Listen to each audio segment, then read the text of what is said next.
Assalamualaikum warahmatullahi wabarakatuh.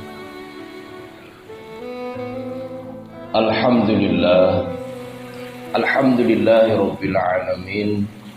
Wa bihi nasta'inu ala umurid dunya waddin. Asyhadu an la ilaha illallah wa asyhadu anna Muhammadan abduhu wa rasuluhu la nabiyya ba'd. Allahumma salli wa sallim wa barik ala nabiyyina Muhammadin wa ala alihi wa sahbihi wa man tabi'ahu bi huda ila yaumiddin, amma ba'd. Ayyuhal hadirun, usikum wa nafsi bi taqwallah faqad fazal muttaqun. Kama qala Allah ta'ala fil Qur'anil Karim, a'udzu billahi minasy syaithanir rajim, ya ayyuhalladzina amanu taqullaha wal tanzur nafsum ma qaddamat lighad wattaqullah innallaha khabirun bima ta'malun. Saudara-saudaraku jamaah salat subuh yang dimuliakan Allah Ta'ala, alhamdulillah pagi hari ini kembali kita diperkenankan Allah Ta'ala untuk bisa menikmati hari yang ke-15 di bulan Ramadan 1444 Hijriah. Alhamdulillah masih dalam kondisi iman, takwa, masih sehat sehingga kita bisa melaksanakan sholat jamaah, dan alhamdulillah kita bisa saling bertausiah, berwasiat, memberikan peringatan, memberikan kabar gembira di antara kita. Tak lupa sholawat dan salam kita sampaikan kepada baginda Rasulullah Muhammad sallallahu alaihi wasallam. Saudara-saudaraku, mengingat kembali apa yang penting sekali diingatkan Rasulullah supaya kita memanfaatkan Ramadan dengan sebaik-baiknya. Jangan sampai nanti selepas Ramadan habis kita tidak dapat apa-apa. Atau Rasulullah mengingatkan jangan sampai kita hanya dapat lapar dan haus. Ini juga bermakna kita tidak bisa mendapatkan barokah, kita tidak bisa mendapatkan rahmat, ampunan, dan juga syafaat. Ada berkah, ada rahmat, ada ampunan, sehingga puasa kita Ramadan Al-Quran itu juga bisa menjadi syafaat. Lalu bagaimana supaya kita betul-betul melalui Ramadan ini punya nilai yang nanti bisa mendatangkan itu semua? Tadi kita bacakan sebuah ayat di dalam surat Al-Hasyr ayat yang ke-18. Tugas, salah satu ciri orang yang takwa itu adalah senantiasa mengevaluasi. Ya ayyuhalladzina amanu ittaqullah wal tanzur nafsum ma qaddamat lighad. Ayat ini memerintahkan kita kepada orang yang iman untuk bisa menjaga ketakwaan. Supaya bisa menjaga ketakwaan, maka kita diperintahkan Allah untuk mengevaluasi diri. Apa yang sudah dilakukan untuk hari esok. Hari esok itu para mufassir menjelaskan ada dua makna. Bisa esok itu esok pagi, bisa esok itu di akhirat. Lebih jauh di dalam surat Luqman ayat 34, esok itu bisa bermakna sesuatu yang paling dekat dengan kita, yaitu kematian. Ma tadri nafsun bi ayyi ardin tamut wa ma tadri nafsun madza taksibu ghadan. Jadi manusia itu tidak ada yang tahu di bumi mana dia mati, dan tidak ada yang tahu apa yang dilakukan besok. Ini urusan esok itu hubungannya dengan kematian ternyata dalam ayat ini. Artinya apa? Sebelum datang esok, maka hari ini kita berupaya untuk mengevaluasi. Kalau hari ini kita berada di bulan puasa, hari yang ke-15, berarti kita harus mengevaluasi hari-hari yang telah berlalu. Jangan sampai nanti kita evaluasinya sudah selesai, nggak ada kesempatan untuk memperbaiki diri. Maka idealnya kita harian ini memang evaluasi. Puasa kemarin, masihkah kita ini ada perbuatan-perbuatan jahil? Masihkah kita ada perkataan-perkataan yang zur, Yang kemarin dalam sebuah riwayat Rasulullah mengingatkan, kalau di bulan Ramadan kok masih ada perkataan zur, ada perbuatan jahil, sebenarnya Allah itu tidak butuh laparmu, tidak butuh hausmu, tidak butuh puasa.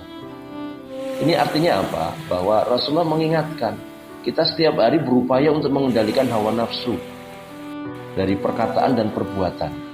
Perkataan yang dikatakan zur itu perkataan yang betul-betul sia-sia.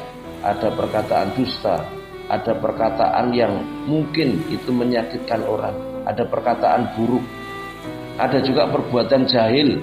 Perbuatan jahil itu sesuatu yang mungkin ada yang belum tahu, ada yang sudah tahu tapi dilanggar sendiri karena mengikuti hawa nafsu. Itu namanya perbuatan jahil. Merujuk surat An-Nisa ayat yang ke-17, innamat taubatu lilladzina ya'maluna su' bijahalatin tsumma yatubuna min qarib. Jadi yang namanya perbuatan jahil itu perbuatan yang kriterianya ada juga yang tidak tahu sama sekali. Ada juga yang sudah tahu tapi dilanggar sendiri. Kenapa? Karena mengikuti hawa nafsu. Bisa jadi kriteria yang kedua ini yang banyak dari kita.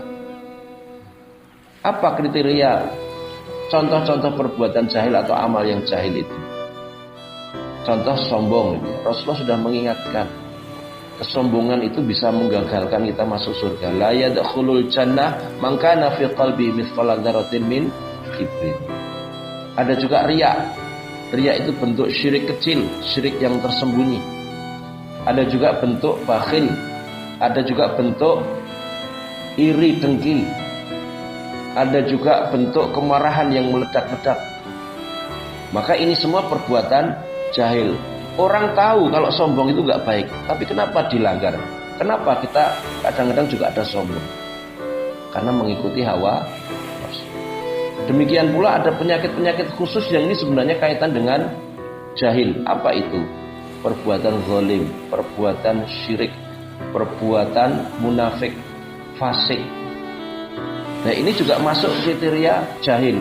Karena orang tahu munafik, misalkan Rasulullah memberikan kriteria ketika dia berkata dusta, nek dipercaya khianat, nek janji mengingkari. Kenapa kok ini kadang-kadang kita lakukan? Karena bisa jadi karena mengikuti hawa nafsu. Maka Rasulullah membuat kriteria, kalau puasa kok belum bisa meninggalkan perbuatan yang jahil atau perkataan zur, sebenarnya Allah tidak butuh puasanya. Maka ini harus kita evaluasi nih, jadi bahan evaluasi. Ada lagi Rasulullah selama puasa, Rasulullah itu dermawan. Tapi ketika bertemu dengan malaikat Jibril, maka Rasulullah itu lebih dermawan lagi. Kaitan dengan amal kita di bulan Ramadan, apakah amal kita itu sama dengan amal di luar Ramadan? Karena Rasulullah itu kalau di luar Ramadan ya dermawan, tapi di dalam Ramadan semakin dermawan. Berarti harus ada peningkatan amal. Baik amal yang sifatnya infak, sedekah, atau amal-amal yang lain. Ini kita upayakan. Maka ini menjadi bahan evaluasi.